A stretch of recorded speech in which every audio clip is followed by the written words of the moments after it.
I got another video review for you guys. So in this skirm, there's a pretty good example of brake checking, 180ing, and reversing. So I thought it was pretty good skirm to go over. So this is skirm I did a while ago, 10/7. Oh, it was like less than a month ago. Okay, but let me check this is working. All right, but anyway.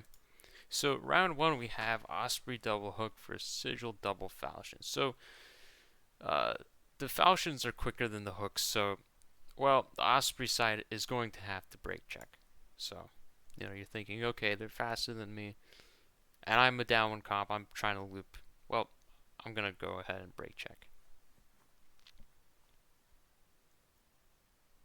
So as we can see, both sides are looping, and eventually, Nova's side has to brake check.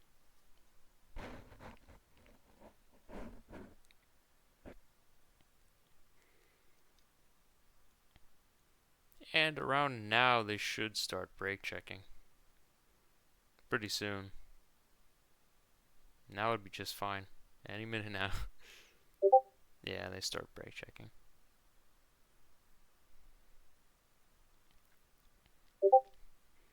Now, hook kind of pulled out a little bit too far. And one more thing, you see their falchions, they should be pointing chasers. They have a lot of range of the chasers, but instead they push in and, well, now they turn in. They pushed in too far. And that makes it a lot easier for these hooks to push them, even though they were a little bit farther ahead. Um, but, this would happen anyway. Basically, it's a pocket reverse either way. Uh, it just maybe a little bit more damage would come out of the falchions, but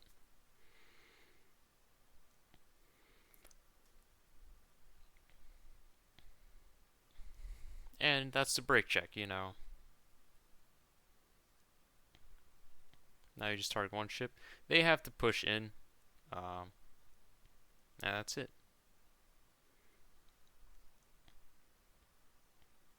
And it's really tough for them to push in. It's pretty expensive, so that's what makes the brake check. Any reverse, it should be expensive, right? That's what makes reversing pretty good. Is when it makes going downwind expensive or going for a cut behind expensive. That's when the reverse works. That's when okay, you did it pretty well.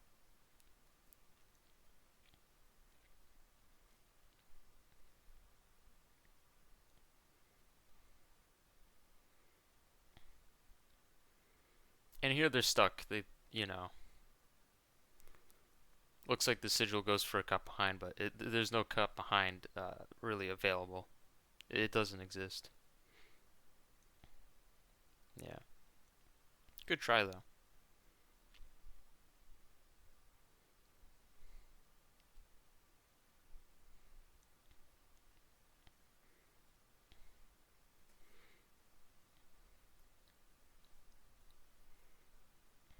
The sigil goes down. And now it's just all about, killing off falchions.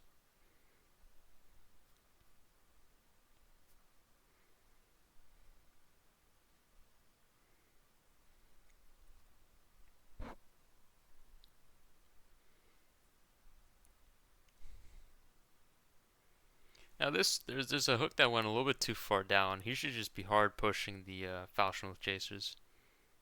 I don't know why he's kind of downwind back there. There's something not exactly good. I guess he's trying to get Karos, but he doesn't really do that. Not like it matters. It's 2v1. They're gonna lose, so yeah, and that's it for this falchion 2v1. All right, so that's round one. That was pretty cool. Just like a video of that. That's how you brake check, right? And the thought process behind it. So let's see. Round two, we got Julius Chimera Shark versus something. I don't remember what.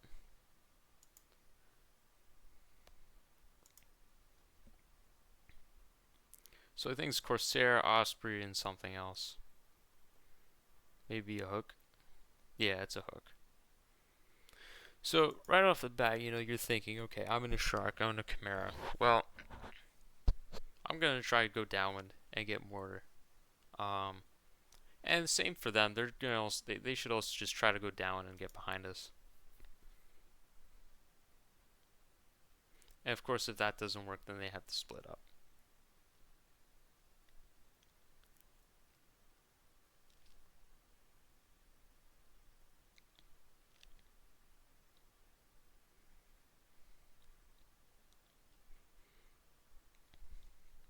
Not sure. I think we are faster than them, but don't quote me on that. If we are faster than them, then really they have to they have to split up, right?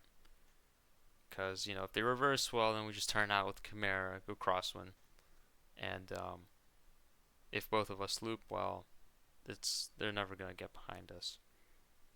So they have to split up. They need to send the chasers downwind and send the DPS ship upwind for a reverse.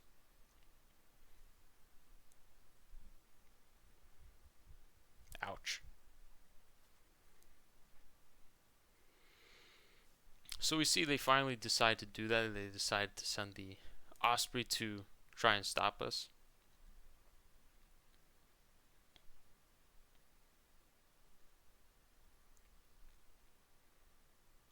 Now hooks, these ships are kind of hesitating. They really shouldn't be. They have a lot of range with their chasers. And one more thing, if you could see, they're really close to slow zone. If they go straight, well, now it's going to take them a long time to loop. And the Osprey's kind of isolated.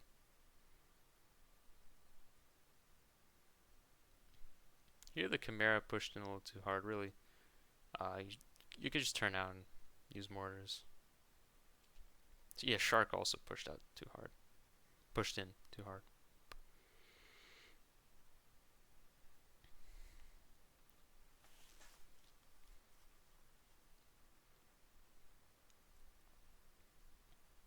And now it's basically like a chaser mortar trade for now. But they need to brake check soon. They need to either 180 or do something to deal with the chaser ships.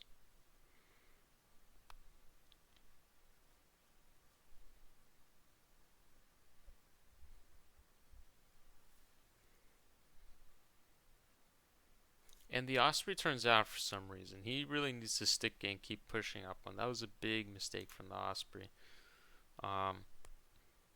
Because otherwise it's going to be really hard for them to... I mean, basically he just left a window for us to deal with the chaser ships.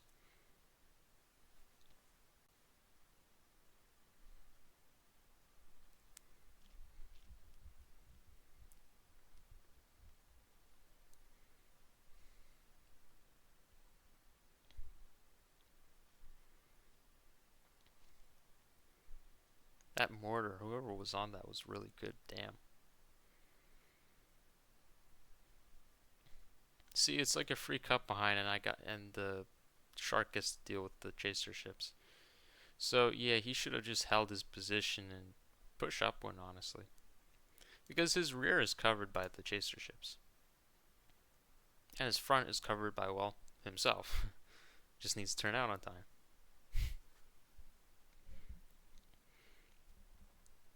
And here you could start to see a new opportunity forming, where we're faster than most of them crosswind, and the distance gaining pretty quick.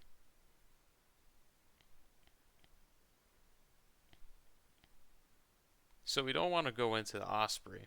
We'd rather deal with the chaser ships. So this is a good opportunity to 180. I know usually you don't want to be like caught up by chasers during 180, but in this case, you just want to get away from the DPS ship, which is kind of closing down on you. You'd rather deal with the chaser ships. And this Corsair really messed up by pushing, and he should be just passively playing with chasers. If you remember again, the Hook and the Corsair in this case are tick ships. They need to find spots where they can deal damage without taking damage. Here, it almost looks like he's going for a brawl, and that's not okay. Same with this Hook. He's just going in for a brawl, and not for a brawl, but he's getting in range, and it's like, Why?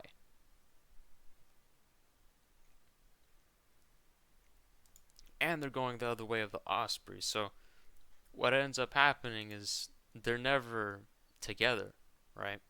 Whereas the Shark and the Julius Chimera, they've been together the whole time.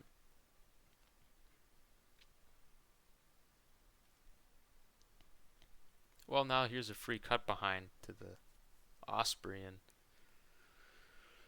well, you can kind of deal with the chaser ships at the same time, I guess. That Corsair is out of the fight. It's gone. Gone. For a long time. And at this point, if you think about it, you think about how much damage was already dealt to them before we went for this cut behind. This is where, it's a free cut behind essentially, right? You already paid for it behind the Osprey.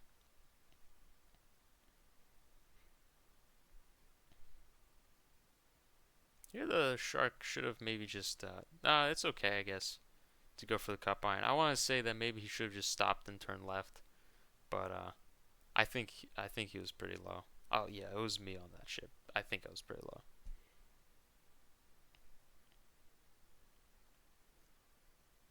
Maybe turning left would have been better because then at least he'd have 4 guns rather than just 2. But again, it doesn't matter because think about the damage that was already dealt before this whole brawling engagement. Like for context, both of these ships are, I think, probably like yellow. Yeah, they're yellow.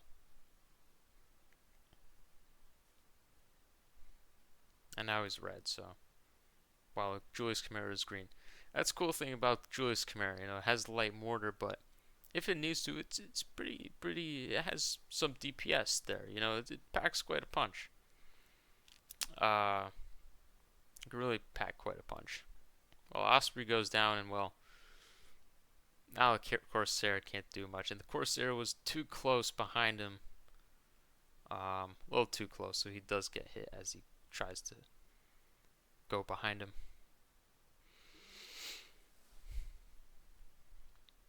And yeah, I mean, really, the Corsair should have just stopped. I don't know why he went forward.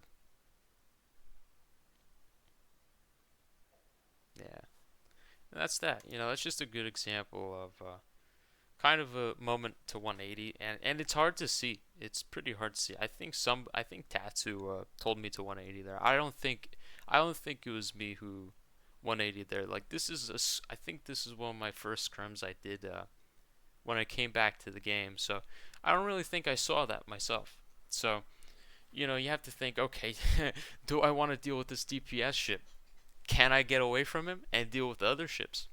You know, sometimes the 180, you could do it when there's chasers on you, right? The Osprey was left in the dust and the chaser ships were dealt with, so it was awesome. So let's see, round three. Round three is a really good example of the Decimator's dominance. It was Alliance Decimator versus some reversing ships. I think it was like a Kraken. Hold on, let's see. It's like Kieran, Serpent Kraken, something like that.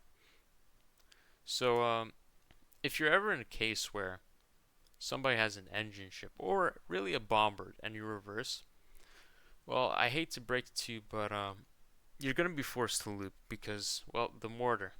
A mortar can really just go right over slow zone and hit you as you reverse. That's the issue with like reversing without an engine ship. Is that if they bring a bombard, well, they're kind of gonna have to. They're gonna force you. See, the bombard hits them from here. They don't have range. They're never gonna have range, even with tilt. Even with the proper reverse, they're never gonna have range. That's the scary part about the Vulcan. But even let's say, for example, this was a bomber's sigil, right? He's hitting them far away, and this is probably, you know, it's probably unwinnable because you're forced to loop anyway. Kind of a comp difference. But maybe if you get a good cut behind, you can really push in and cash in with that. So yeah, they do get chasers, but also this Kraken does a huge mistake turning upwind like that. In reality, at this point, you know your only decision is to go upwind. So all of you, not upwind, sorry, downwind. So you all have to go down and push the decimator. He's already caught you. He's already reeled you in.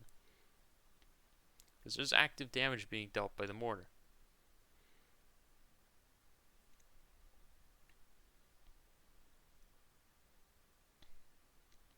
Now it takes the Kieran half an hour to turn back in.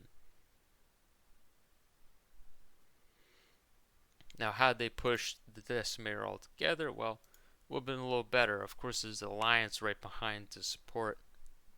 It's tough, right? But that's why, again, why I said it's really, honestly, it's almost unwinnable, right? Unless the Nova side really did something wrong. Would do something wrong.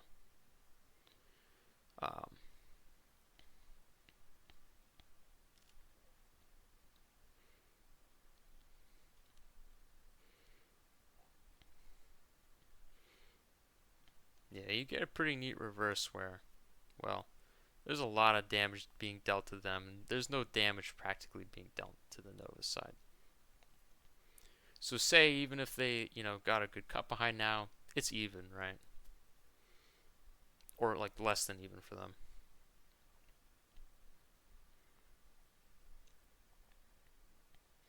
Now it seems the Blackwind side, they decide to go for a cut behind. I mean, honestly, if I was going to cut behind, I would cut behind here, right? And you might be wondering why. Because I have more space. Even though I have to go through the Alliance, at least I'm not going right. I'm not going to be like forced to ram the Alliance. Almost. You know what I mean? Like at least there's space to turn. Of course, again, the Decimare just turns with you. Turns left, not with you. Or turns with you. I guess you could call it turning with you, but say he goes behind, turn left, but now they're closing the distance constantly. They're just going straight. And they get to a point where, if they turn left, they're basically like right in line. It's really a really expensive cut behind, which doesn't work out. See, and by ramming, I mean like if he keeps going straight, there's a ship blocking him. Whereas those before, there would be, more space to get behind.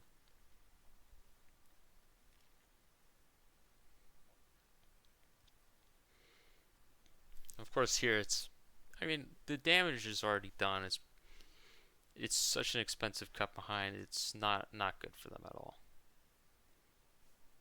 Oh, looks like it's lagging a bit.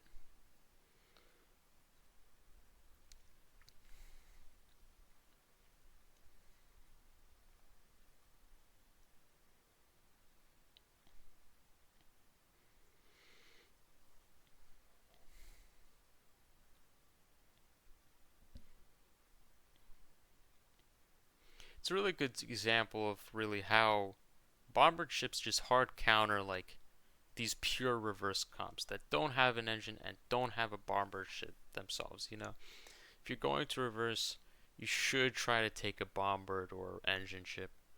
Otherwise, you might end up in a situation like this where there's nothing you can do really. You're forced to do something that is not your strong suit, which in this case is going downwind. And yeah, I mean, from here they just go down one after another. Damage is done.